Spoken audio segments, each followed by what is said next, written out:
The American Constitutional Republic. Affairs of state in Oklahoma. The beliefs, principles, opinions, and views of people just like me. This is 3D Politics. Featuring me, Tommy McKay, your political humorist, director, and host, father of five, former mayoral candidate, every week right here on 3D Politics. We've got an exciting show tonight. Two, count them, two Oklahoma senators, Senator Warren Hamilton from District 7 and Senator Jake Merrick tonight also joining 3D Politics from District 22. Senator Warren Hamilton, that is communities in Haskell, Hughes, Latimer, Okfuskee, and Pittsburg counties. District 22 is parts of Canadian County, Kingfisher County, and Edmond, Yukon, Piedmont, Oklahoma City metropolitan area. I got to say, a little programming note. Last week, I made a mistake. Kevin and Janelle Batts from Red River TV, they're going to come to see us on September 20th. They were promoted last week to be here this week, but that was my mistake. So we've rescheduled Kevin and Janelle Batts from Red River TV to be here September 20th. Mark your calendars. Now, without further ado, let's bring them in. First, let's bring in Senator Warren Hamilton. Let's see, we worked this up earlier, see if we can bring him in. It's, you know, with the Zoom stuff, it's always very difficult. We got to make sure and unmute him. We can see you. We can't hear you yet. Got to unmute you. We got to unmute you somewhere. We can't hear you. We got to unmute. You got to unmute your mouth. There we go. And let's see if I've got you muted. Is that my problem? Ask to unmute. Maybe I have to also ask that. That could have been my fault. I think that's my fault. Zoom makes me not only tell you, but make it quit. Wow, it's tough, isn't it? We had it all figured out, and they still curveballed us. Senator Warren Hamilton, we just got to meet over Zoom. Thank you for being here. District 7 includes communities Haskell, Hughes, Latimer, Okfuskee, and Pittsburg counties. United States Military Academy at West Point, New York, currently operating Rocky Point Ranch. So thank you for being here. Let's see if Jake is ready to go. He was working a whole nother meeting right before he got here, so I'll press the button, see if Jake comes in, and also ask him to unmute and ask him to start video. And so we'll let him join us as quickly as we can, but we've got a lot to talk about. I didn't even pull any news stories because I know we've got just tons of stuff. Asked to unmute. I'm still waiting on Jake, and I've got him asked to start video, both. So he must still be in the middle of his meeting. He'll join us as soon as he can. But we're going to talk masks, COVID in general, vaccine mandates or mandates in general, public school authority, which has always been a kicker for me, political science versus medical science, state and national party positions on abortion, etc., and much, much more. But before we get started, let's just teach everybody a little bit about who we are dealing with here. United States Military Academy at West Point, New York. Pilot, also an instructor of AH-1 Cobras. And there's more to be said about that, but we can't read everything. Scout helicopters in Bosnia, deployed to Japan, Thailand, the Philippine Islands, and Iraq. Completed your service of obligation in the spring of 2005 with the rank of major, worked in Iraq as a defense contractor after that, and currently operates Rocky Point Ranch. Is that right? Yes, sir. That's correct. One hell of a career. I've known some pilots. My father was a pilot. I've known a couple of military pilots before. They said the only crazy guys are the ones that fly the helicopters. So is that true? That's great. Well, so you can't glide those things, is that right? Once if the engine's done, you're done, or are you a master able to make it hit the ground safely? Well, if I am, it would be strictly by the providential hand of God. Okay. We're losing. So hold on, that was a great line. And almost we're losing it though. It would strictly be what? Strictly the providential hand of God. Yes. Okay. or the endless hours of training that my instructors feed into me.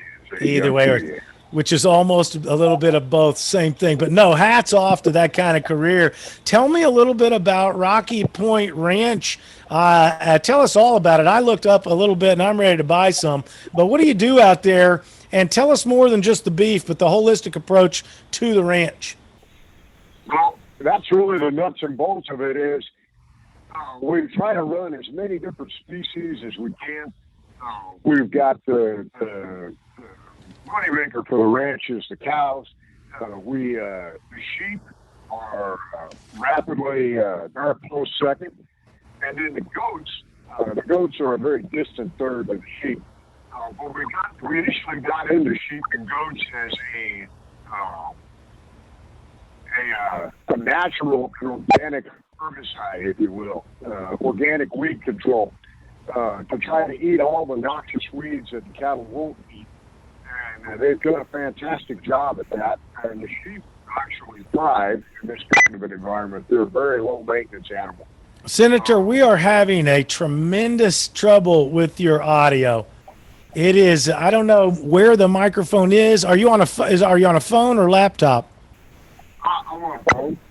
I don't know if you can, you probably don't want to hold it the whole hour, but maybe, I don't know if the microphone is being obstructed in some way, but I hate to have you go on and without being able to hear accurately what you're saying. I'm having a real struggle. Let's hear again. Is it, do you think it's something that is happening at my end? I feel like it, maybe if you just maybe try leaning in, it may be just the signal hitting the microphone is too weak to be able to transport across the Zoom format. Maybe if you just get kind of on the mic a little bit. See if that works, because I've got my earbuds in. Yeah, that's a little bit better, but I mean, we're just going to have to struggle with it. So the thing that I noticed about you to the ranch, back to your bio, you say you don't worry about the breed. What you're looking for is the ability of the cow to survive in our environment with little to no maintenance. Right. Yeah, the more things that we do to the livestock, the more that we stress the livestock. And so that's the stress is basically the root of all animal diseases. And so we're trying to minimize that. As we minimize stress, we tend to maximize our profits. Yeah, and so even you, now I don't know if I read this properly, but I mean, you even want to get to the point where you don't even have to, is it deworm or worm, however the proper term is, you're looking to get to the point where they basically, everything works in the cycle by itself nearly, you just nearly hands off. Right. We patterned a lot of our management practices after what Mr. Alan Savory did with the Savory Institute. He originally came from Zimbabwe over here, and one of his proteges, a man named Johan Zietzman, has partnered with a fellow named Jim Elizondo and done just a tremendous amount of work with multi-species grazing, high-density grazing, multiple moves. And so really that environment it's a meritocracy. It's very much like what we see in the military. It doesn't matter what you look like. If you're able to thrive, you've earned a place on the team. If not, then away you go. It's like results in sales. If you can hit your numbers, you're in. So welcome to the show, Jake Merrick. I appreciate you joining us. We've worked through all sorts of Zoom troubles. Senator Warren Hamilton's audio is better now. And so joining us, Senator Jake Merrick, currently serving Oklahoma from District 22. That is parts of Canadian County, Kingfisher County, cities of Edmond, Yukon, Piedmont, Oklahoma City metropolitan area. Also, Senator Merrick, Masters of Divinity from Southwestern Baptist Theological Seminary, as well as other biblical studies, Dallas Baptist University, pastor, co-pastor, professor of theology. Also, founder and managing director at Paraclete Incorporated. It's a business using platform of fitness and nutrition and healthy personalized coaching. We've talked a little bit about the bio of Senator Warren Hamilton. Let's talk a little bit about what is Paraclete, Senator Jake Merrick. It's this company that you run. Good, yeah. Well, Paraclete is a nonprofit that I set up several years ago, and the purpose was to help people, because I've been in a personal trainer. I've been in health and fitness for several years, and it's been a ministry of mine as I help people achieve total health, spirit, soul, body. And so I wanted to do more than just help people get a six-pack. I wanted to help them become whole. Right. And I know that means mental, emotional, and spiritual wholeness. And so, Paraclete was set up because I saw so many people with so much potential who needed a lot of help but couldn't afford it. And as a personal trainer, I wanted to give it to them, and I would often discount my prices or give the service away for free just to help them. And I would see them just be flourish. And I said, wow, I would love to see more people really maximize their greatness and achieve their optimal success and wholeness. And so I created Paraclete to subsidize the cost of the professional help they needed. I see. So I feel like, now more than ever, it's needed as we're talking about health and what it means to be truly healthy, not just health as a result of taking certain medications, but to avoid the medications altogether. I love what Senator Hamilton was talking about with the animals. It's the same principle that applies to us. I mean, what a profound concept that if you reduce stress, it maximizes his profits on the ranch. The same thing applies to us as human beings, is that when we reduce our stress, and there's so many different sources of stress, our body begins to flourish. And so, that is what Paraclete is. It's a way to help people get the help that they need. And so essentially you come alongside them and help them. When you say get the help they need, you mean financially and also physically and mentally, et cetera. Right. We're looking at services that traditional insurance doesn't cover. We started with like personal training, because that's where I came from as a personal trainer. But then other services that correspond with that, like nutritional counseling, life coaching, massage therapy, chiropractic, things that traditional insurance may not cover. Okay. And so we are rapidly growing our base of our network of trainers and coaches, and then also growing our funds so we can help fund people to get these services when they can't afford it. Okay, excellent. And so both you guys have a similar kind of a holistic approach to your business, kind of the full circle, the full cycle of each of your patients, whether they be cattle or human, and really what's the difference? And so, I want to know how, there's two things I want to know. How did you, each of you, we'll start with Senator Warren Hamilton, and once again, thank you both for being here on 3D Politics tonight, and let me just take a second, because it's going to happen right now. We come to you every Monday night right here on 3D Politics at the home of Tommy McKay on Facebook. And tonight, we have two senators, count them two, Senator Warren Hamilton and Senator Jake Merrick. And I wonder, how did each of you get into politics? And then how did you guys meet and then find that you had some complementary skills? Senator Hamilton, how did you get into politics to begin with? I got into it in 2018 when Dan Fisher was running for governor. My wife and I volunteered for Dan Fisher's campaign because of Dan Fisher's uncompromising stance on abortion. And then about a year and a half later, we hadn't seen any movement in a positive direction on that issue. And so I just kept moaning and groaning that somebody needs to do something about it. And there was a still small voice that said, that somebody is you. You need to go do something about it. And so you need to get politically active. And so I got involved running, knocking doors for Dan Fisher, and then ran for office about a year and a half after that was over with.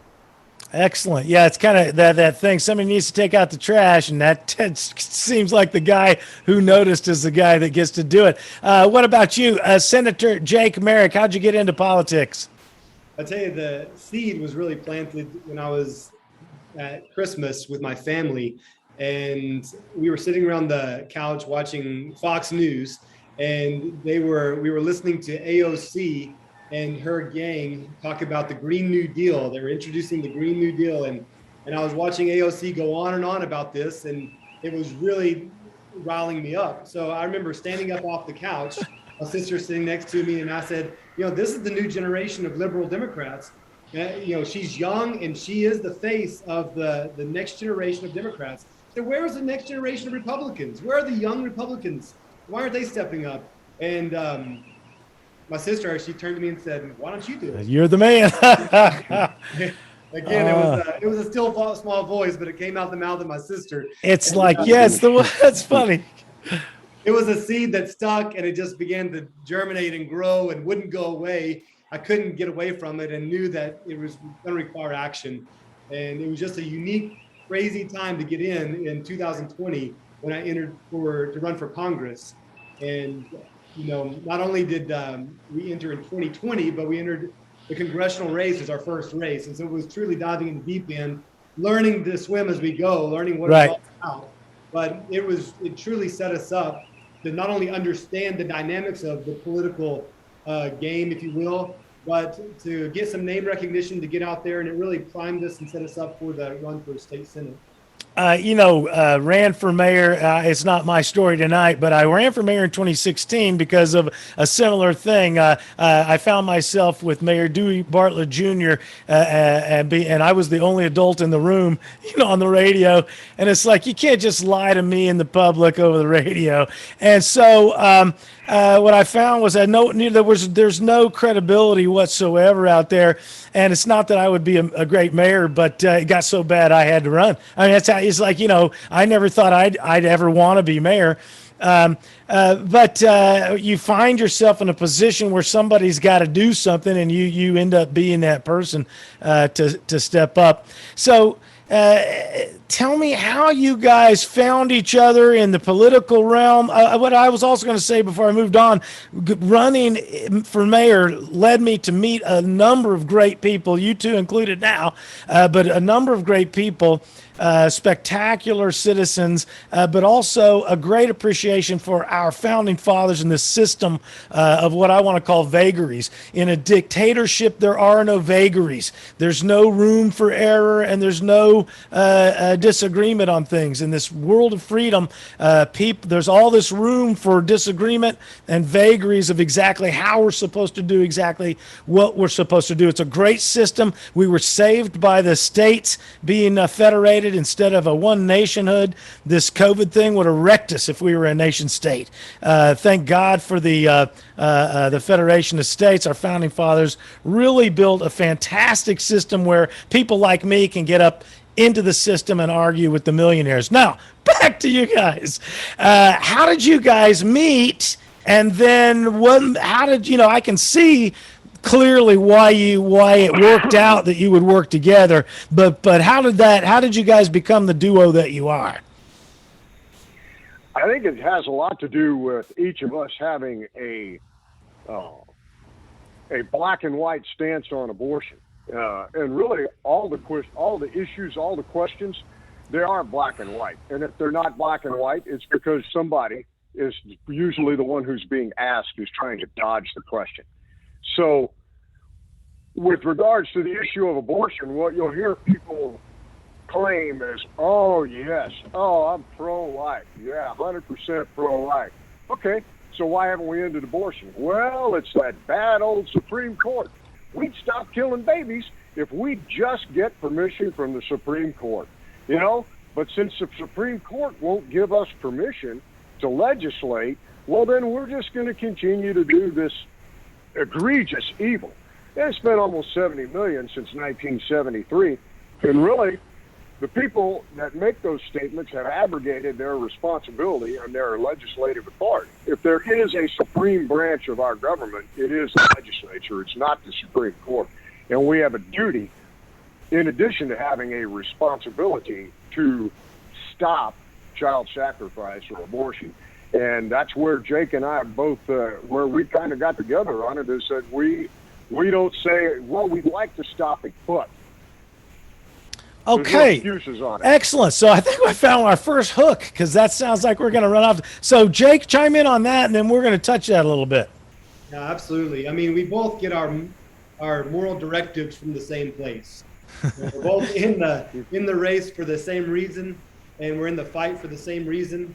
And not to say there aren't other believers, genuine believers in the Senate, in the House, but I believe there are defining topics and defining issues that really separate people. And abortion has become that issue, more so than any other. Right now, we're seeing other issues like the vaccine mandates, the mask mandates that are encroaching on our individual liberties. But prior to that, that was the issue that I believe where Warren and I found common ground, is this fight to end abortion, where other people have almost just acquiesced and given up and said, well, it is what it is. We can't do anything more than to just save those that we can. But we want to go ahead and draw a line and take a firm stance and say, no, we're going to save them all or nothing. I mean, it's going to be, we're going to Okay. Okay, and so this gets us in. So this is where I learned a couple of weeks ago the term abolitionists, and this is a term that's tossed around as a pejorative and embraced as a badge of honor, all at the same time. And really, for me, as a logistician and a semanticist, it comes down to gradient scale and litmus test. I mean, the abolitionist position is portrayed as a litmus test. It's a 0 or a 1. It's an all or nothing game. There is no strategy, or there's no tactic. It's all strategy, and it's all. There is no gradient scale argument. There is no two steps any one direction. And so, is that a fair assessment of what we want? Do we want to call it the abolitionist movement? Do we like that, or do we what? Is that good or bad? I've heard it called that. Do we like it, or is it a pejorative, or we don't care what they call it? I don't really care what they call it, as long as we stop killing babies. The innocent people, as it were. And here's another way to look at it. I was a competitive powerlifter, and so if you're stuck as a 600-pound deadlifter for years, and you have a potential to be a 700-pound deadlifter, then the question then becomes, you're still training like a 600-pound deadlifter, and that's exactly what you are. So if you want to do something different, if you want different results, don't keep doing the same thing. And so it's as simple as that. How many pro-life laws have we enacted since 1973? Oh, right. And there's no, and I guess, and I appreciate your clarification. There's no gradient scale between what I'll agree is murder. I mean, it's not like, well, sometimes it is, and so no, it's murder. You kill an innocent person, it's murder. And it doesn't matter if they reside in a womb or not. It doesn't matter where their geography is. They wherever, and I had to change my position on abortion, having been trained by 3 older feminists. Long story short, it's a baby with its own DNA, heartbeat, and brain waveform. It's not an appendix. It's not a molar, and it's not something else. It's literally another person who has a right to their body, also ladies. And so it's not a matter of gradient scale of whether it's killing a baby or not. What I'm saying is, if we all agree that we don't want abortion, what better serves the strategy, the tactic of abolitionist, or the tactic of moving the ball West Coast football style 10 yards down the road? Your point, Hamilton, is we've been doing that 10-yard game, right? Okay, Jake, what do you got on that one? Oh, that's exactly it. I mean, if it was working, then there probably wouldn't be an abolitionist movement. But the fact is, it's not working. Planned Parenthood they're looking for new locations right now. And so if we were doing anything to slow this or to, become a barrier to the progress of abortion, then they would not be looking for more additional locations in Oklahoma. And we just passed 4 pro-life bills this year. And honestly, I ran as an abolitionist, believed wholly in this position. When it comes down to, I'm on the floor about to vote no on something that could potentially save some lives, there's this internal conflict. There's this wrestling of saying, do I really believe this? Is this really the way? Because what does it say if I vote no on this heartbeat bill? And so I had to truly search myself and know exactly where I stand. And here's where it comes down to. The heartbeat bill is a great example because 2 things. Number one, the person looking for the heartbeat is also the one being paid to perform the abortion. There's no oversight. There's nobody looking over his shoulder to make sure he did it right. And so that's point number 1. Point number 2 is, what does that imply about those that do not have a heartbeat yet, that are still truly life, still human life, but we're going to say it's okay. We imply that by voting for this bill. And so we just exaggerate this situation, and I say, okay, imagine, I call it Pharaoh's Law. Okay, so the Supreme Court, we live in extreme days, so who knows if down the road 5 years they import Pharaoh's Law that, hey, for the sake of the good of the whole, to preserve population, we need to throw babies 2 years old and under in the river. And, what do we do? Say, well, I mean, I hate that, but the Supreme Court said, so we have to do it. So go get your 2-year-old because Supreme Court said. I mean, do we just lay down and let the Supreme Court tell us what to do? And then what do we say? Do we say, well, we can't do anything to end that because the Supreme Court ruled. So let's at least try to save those from 1-year-old to 2-year-old. I mean, we can't do anything about 1-year-olds and under. So at least let's try to save those from 1 year old to 2 years old. And so we passed pro-life bills to at least save that group. We can all see the fallacy there, but that same logic applies to just a younger human being in the womb. Senator Hamilton, chime in. I agree wholeheartedly with what Senator Merrick had to say there. The one aspect of this that I touched on earlier that is often and intentionally overlooked is power of the states and the duty of the states to nullify federal laws that are repugnant to our Constitution. This idea that somebody has a right to murder a human being because of their geography is absolutely repugnant to the Constitution. It's repugnant to the Declaration of Independence.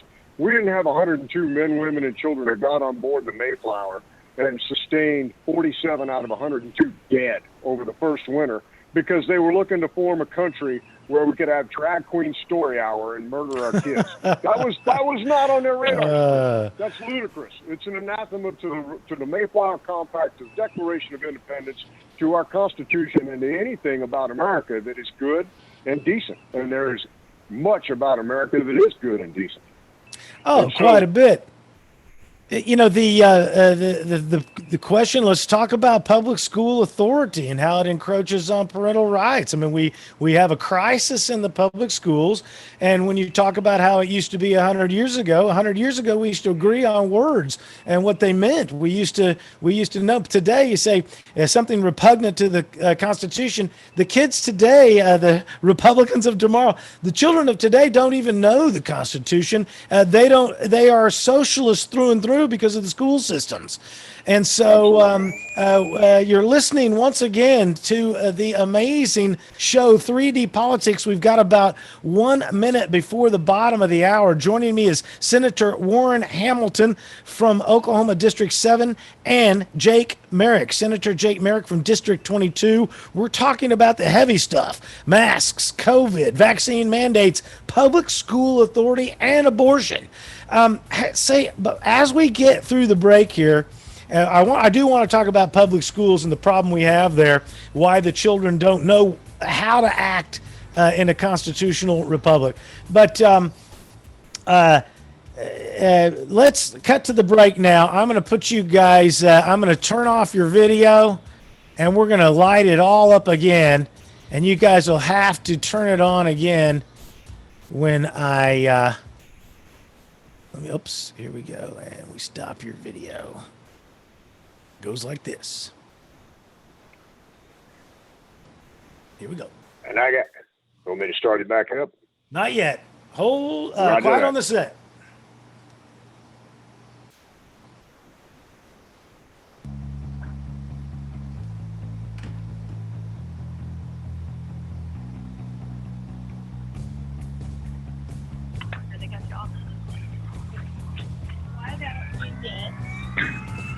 The American Constitutional Republic, affairs of state in Oklahoma, the beliefs, principles, opinions, and views of people just like me.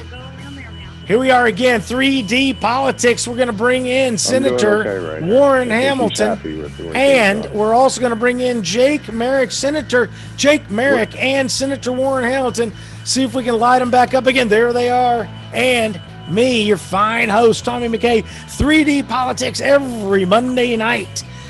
Yes, and don't forget, next Monday, guess what's coming up next Monday? I'm going to tell you this right now. Next Monday, Chip Paul with New Pharma. He's going to be here next Monday from 7 to 8 to talk about his business, New Pharma, and all those things having to do with OMMA. So once again, thank you, Senator Warren Hamilton, Senator Jake Merrick, for joining us. Clearly, there's a problem in the public schools. How do we fix the public schools that aren't teaching constitutional governance? They've got a horrible track record with graduation rates. The children can't read, and the teachers are having sex with the students at an epidemic level. How do we fix that, gentlemen? Take it away, boys. Well, what we've got going on here is and I'll keep this answer brief and let Jake speak more to it here in just a second. But we've got schools that are teaching things that they don't need to be teaching. I mean, what's the old song that we remember? Reading, writing, and arithmetic. And you can add an adjunct to that of good citizenship. But aside from that, we're studying things that we have no business, that the school has no business teaching. The mechanics of reading, the mechanics of solving math problems, how to compose sentences and things like that. All those things are great, and I'm not sure how philosophical, certainly not anti-American philosophical, the school should get in teaching critical thinking. Right. Senator Merrick. Yeah, so, I'm always looking at how do we address the root and not just tending to the leaves. And I believe for years now, we'd probably say over 100 years in our public school system, we've simply been trimming the bushes, and it's been taking different forms, but the root issue really begins in the home. And so there's been this deference of responsibility, deferring responsibility onto the teachers in the public school system and the government to take care of us, to meet our needs, to educate us, where that should be happening in our churches, in our homes. But when that's not happening, there's a void. And we see the school system stepping in to fill the void and bringing in things like sex education and dealing with racial issues and religion, because there is a very strong religion being taught in schools. It's called secular humanism. Right. And, we've excluded all other religions except for secular humanism. And so now all of our curriculum is being built on that foundation, and that is a foundation that will crumble. And so when you remove God, when you remove the fundamentals, you can expect it will soon topple. Well, and I'll push back a little bit with the 3D scrutiny, because I've argued with a lot of these, the Facebook spats and the Twitter tirades, etc. And of course, they blame it on the parents, and this is essentially a legitimate complaint to a certain degree. However, now that we've had 4 or 5 generations of public school parents being trained by public school parents being trained by public school parents, it's no longer about bad parents. It's about children having children being sent to the same school that they grew up in, and they're all learning the same thing. The the school encroaches on parental rights. It doesn't just fill the void. It starts. You can lose your kid in the public schools with one phone call. Take you a year and a half to get them back out of the foster system, even if they're your kids. The public schools are encroaching on parental rights. They don't just fill the void from bad parents. Parents have been trained to count on the public schools to teach their children how to be good citizens. And now the parents expect the children to get food from the school, which I'm like, cafeteria is not an education. Lunch lady's not a teacher. Okay. And then they say what the children have to eat. I had one teacher tell me something, blah, blah, blah, about Maslow's needs. And I'm like, sex is also on Maslow's needs, lady. Is that also a problem in the public schools? Well, you're missing the point. Of course I'm missing the point. But they asked for more funding and more paper books when they should have had in online teaching. In Tulsa Public Schools, we paid $90 million to retrofit the buildings for the 21st century. Once they were retrofit, Tulsa Public Schools sold the buildings right out from underneath my children.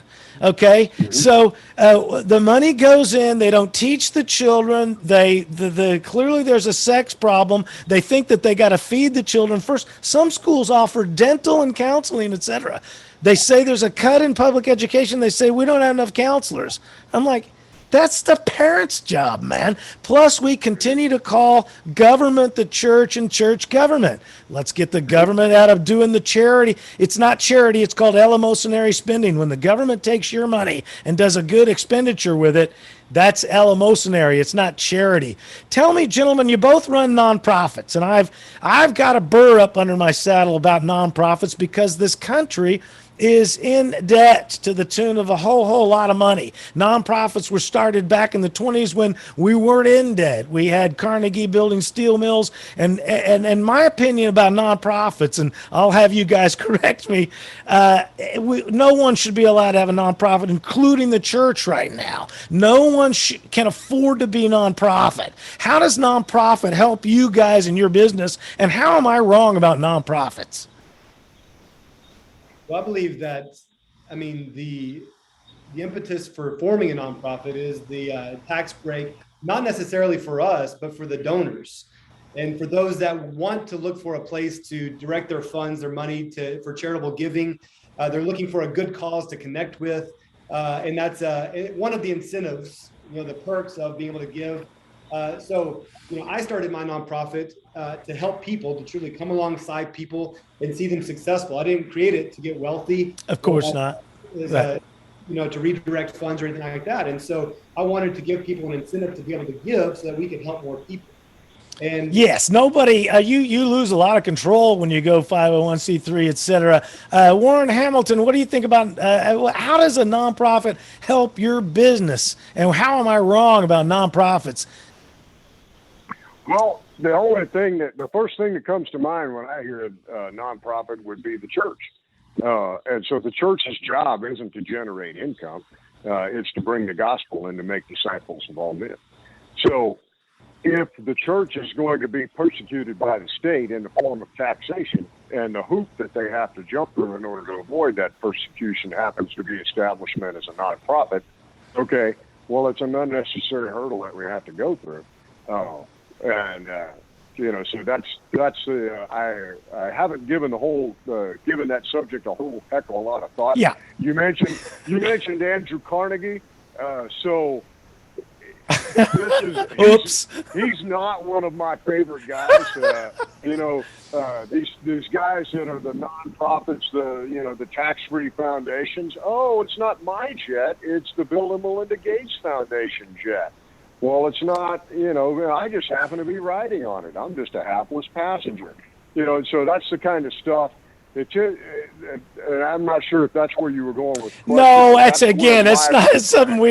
just a burr under my saddle. I've been threatening for a year to do a story on nonprofits because it's, my job's to take little tiny molehills and push them into giant mountains. And so that's one of them. I would like to speak back to the school issue. Yeah. And the parent choice. I ran on parent choice. It's something I believe in strongly, something that's been slowly given up by parents, but also wrenched away. Yeah. And we see this dual thing happening. And so I believe the solution is twofold. We need to give parents options. And during last year with the pandemic and people being quarantined and doing online schooling, they were exposed. I mean, the parents were able to see exactly what was being taught and how it was being taught, what kids were getting away with, and things like that. And granted, they were trying to figure out a lot of the platforms and how to make it work a lot of times. But parents were to a large degree shocked, I believe, at what was being taught to their children. And so they really opened a lot of eyes and said, I'm not sure I want my kids going back to this environment. And so I was so happy and thrilled that we were able to pass the bill for the fund, I'm drawing a blank right now, but the scholarship fund that would give more money readily available to parents to be able to put their kids in the schools where they believe is right and best for their children. The next on the agenda that we're all looking at is the possibility of ESAs, the Educational Savings Account. I believe that is the ultimate when we're talking about school choice and parental choice. So these are some things that are being considered that we're actually working towards to give real options, real choice to parents. There is no real choice if they don't have the money that follows the child. But when money can truly follow the child, then there's a real choice. They can truly put their child in a different environment. So that's one. The other is we have to go back and not just throw the public schools to the wayside, but actually what can we do to fix it? What can we do to help restore it and get it where it needs to be? Because there may be other kids that don't have any other options. So I want to see public schools reformed and restored, while at the same time giving parents a real option to put the kids in another environment. That's what's best. Nice. Senator Warren Hamilton, anything there? The last thing I'd say about the whole public school situation is this. There's a spiritual warfare aspect to all of these things, okay? One of the things that the devil wants to do is to divide. House divided against itself cannot stand. And the shining city on the hill, the big house, the great house is the United States of America. So what happens, one of the things that's happening in school is the teaching of critical theory, intersectionality, and critical race theory. And what those things seek to do is to teach people that they're either good or bad based on the amount of melanin in their skin, that they're good or bad based upon the sex that they were born with, it seeks to divide. Parents divided against children, children divided against parents, males divided against females, people that don't even know what they are. Then it divides people along racial lines, or more accurately, along people group lines, because there's only one race, and it's the human race. Yeah, so nice point. We seek to create division where there doesn't need to be division. And that's my big hang up with what we've got going on at the public school right now. They're also doing that with the mask. The psychological pressure. They're putting pressure and dividing us in an area that they don't need to. Tell me, let's talk about mandatory vaccines. Who has to take the jab, and how are we going to decide? For me, it's about personal risk assessment. Of course, we can all debate what is safe, what is safer, what is health, what are you saving me from? You can't save me from death. So, I mean, you have a desire to keep me healthy in a way that uses that vaccine, and I got a way that I don't want the vaccine. So my point has been, even if it's the most dangerous situation known to man, and there is no arguing a safety way out. It's up to me as an adult to assess my risk. I mean, risk assessment is part of the fruits of my labor. I get paid more by a higher risk job. I assess the risk, I take the risk, I make more money. Those are the fruits of my labor. And the concept here, they want to try to separate me from the fruits of my labor by assessing my risk for me. What say you, gentlemen? Jake, I'll let you go first, brother. All right. Well, I was thinking about this story. It's a personal story of ours today with regard to personal choice and individual liberty. My wife, she has a complicated anatomy with congenital heart disease and resulting pulmonary hypertension. And she was born with this. And, 2 years ago, they were going to put her on the heart and double lung transplant until they got her on an experimental medication that actually helped her. But years before that, about 15 years before, she was at one of the leading heart institutes in America. I won't say their name, but everyone would know who they were. And they were very much pushing her to take a medication, Coumadin, because she has a very natural high hemoglobin level that creates thick blood. And they said, you're very high risk for blood clots. If you don't take this, you will die. And they were pushing her. And she said, I prayed about it and I didn't have a peace about it. I couldn't explain why, but I just said, I don't have a peace about it. I'm not going to take it.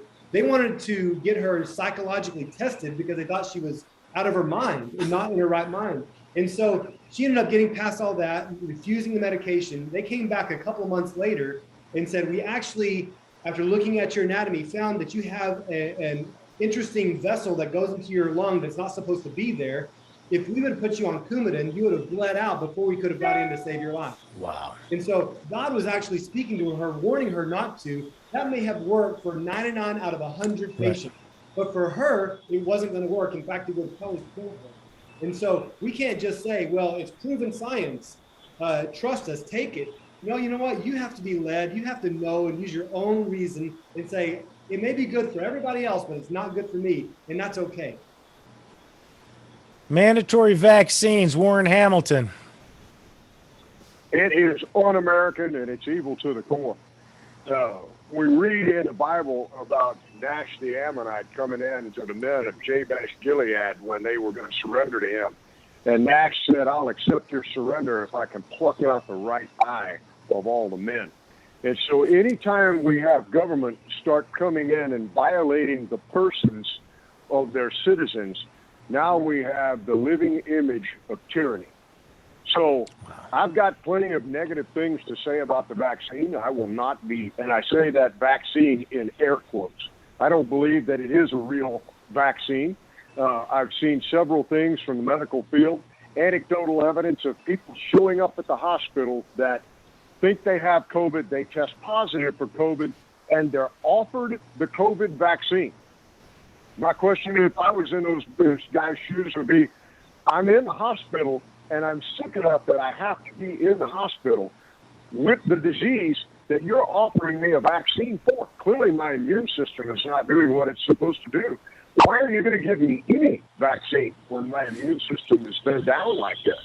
So the complete refusal and the painting of therapeutics and preventatives as poisons. Vitamin D staves off a whole laundry list of disease. Ivermectin, hydroxychloroquine, budesonide. Talk to Dr. Bartlett down in Texas about budesonide. He has an 86% success rate with treating with budesonide. And the reason that people are denying these therapeutics is so that the only quote-unquote hope that there will be this so-called vaccine. So to make me take anything, even if it's a vitamin, even if you're going to order me to go swim in the fountain of youth, is a violation of the freedom over my person that's a God-given right and protected by the United States Constitution.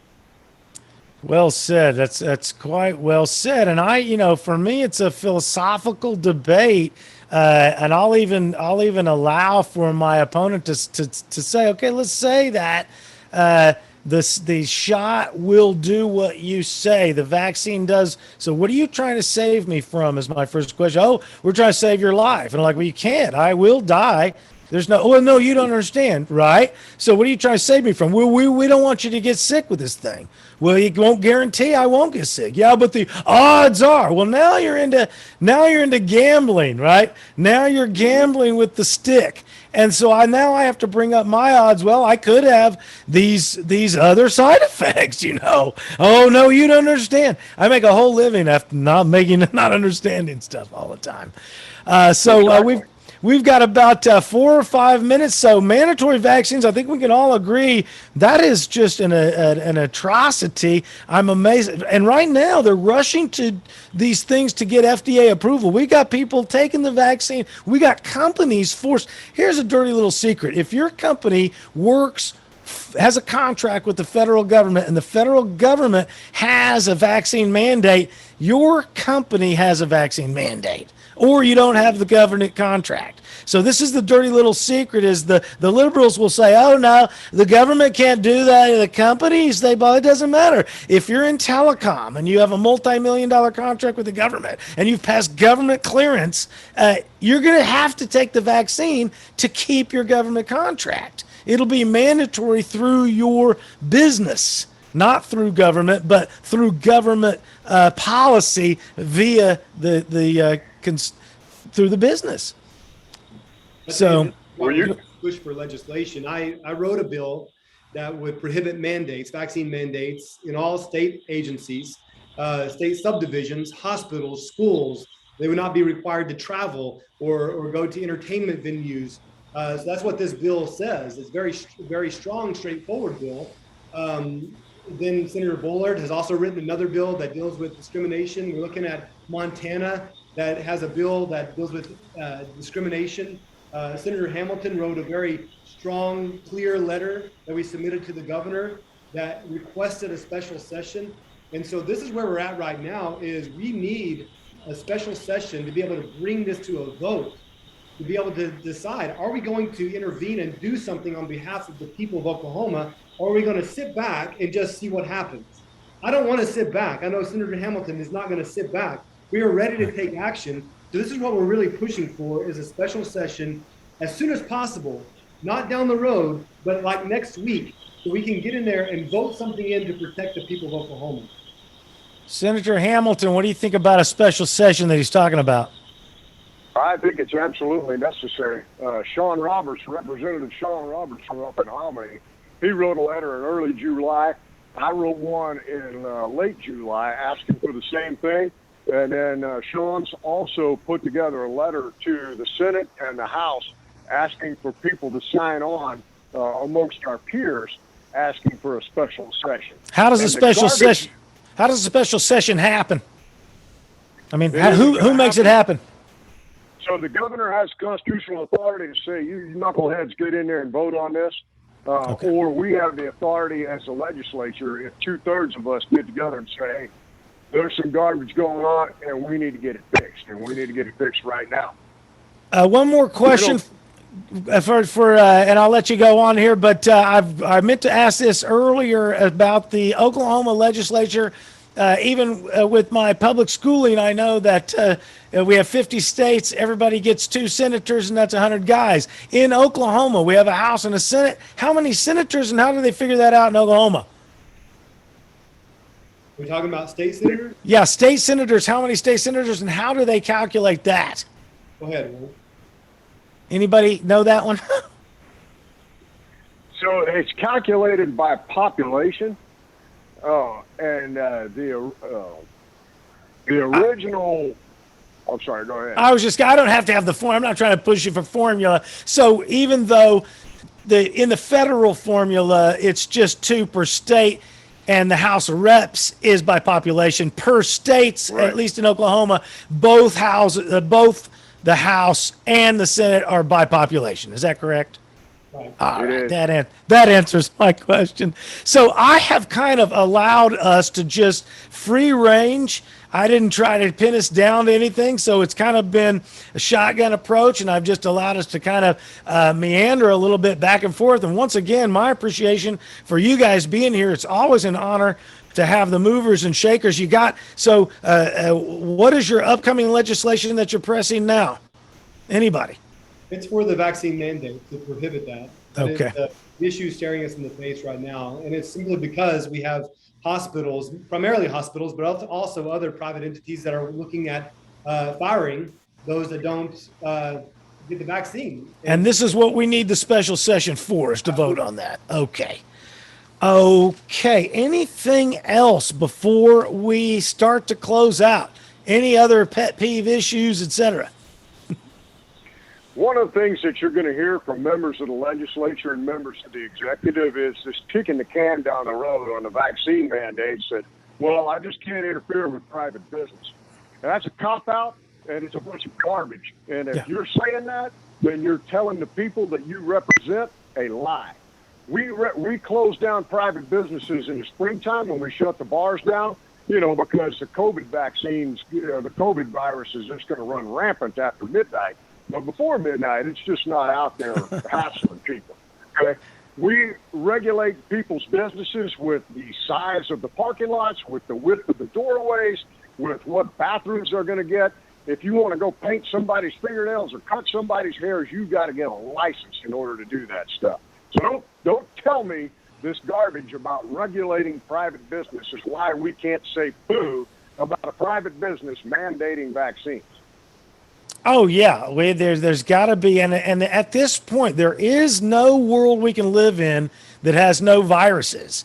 There is a world we can live in with no masks, and it should be up to every adult whether they're going to get a needle jabbed in their arm, regardless of, there's a situation where they take a baby, and to make them safe on the airplane, they strap him in the seat. The baby is screaming and crying, psychologically unsafe, but they just totally disregard the psychological safety and health of the child for whatever physical health they want. So again, I want to assess my own risk and calculate my own. And well, if I get sick, I get sick, and indeed that would be my prerogative. Gentlemen, what else before we get out of here? We have to bring it back to what I believe is the most important, and it's prayer. And we have to stay faithful and stay steadfast in our faith and our prayer for this state, for this nation, for our legislators. We believe that a move of God is happening, and it starts with us individually. I'm about to go from here into a room and pray with a group of people. It's the most important thing we can do right now. It's beautiful. It is a spiritual battle. I think we all agree on that. And so where can we find you most easily and get in contact with you, Warren Hamilton, Senator Warren Hamilton? The best place to find me, if you need to communicate with me, is going to be through my Senate email at warren.hamilton@oksenate.gov, or you can find me on Facebook at Warren Hamilton for OK Senate. Excellent. And Senator Jake Merrick, how do we get a hold of you? Same question. Yeah, same thing. Email is jake.merrick@oksenate.gov. And you can also check me out at jakeforthestate.com. Very good. Well, once again, thank you very much for showing up here this evening and sharing your thoughts. Please feel free to contact me next time you've got an issue to bring to my platform. I'll be glad to usher you on. For now, we're going to send you guys out. Senator Jake Merrick, here he goes. We're going to send you right out. Let's see. Where's it go? Remove. There he goes. See you, Jake. Thanks. And... oh, no. I did the wrong thing. Don't report. I don't know what I did to him. So, Warren Hamilton, thank you. Senator Warren Hamilton, thank you for being here. I'm going to put you in the waiting room. That is all the time we have for tonight. But don't forget, next week, we've got Chip Paul from New Pharma going to be here 7 o'clock. That is coming up next week on the August 30th. So don't forget to be here and see us then. Once again, thanks to Senator Warren Hamilton from District 7 and Senator Jake Merrick from District 22. We're going to get out of here. Once again, 3D Politics every Monday night with your fine host, Tommy McKay. We'll see you guys next week.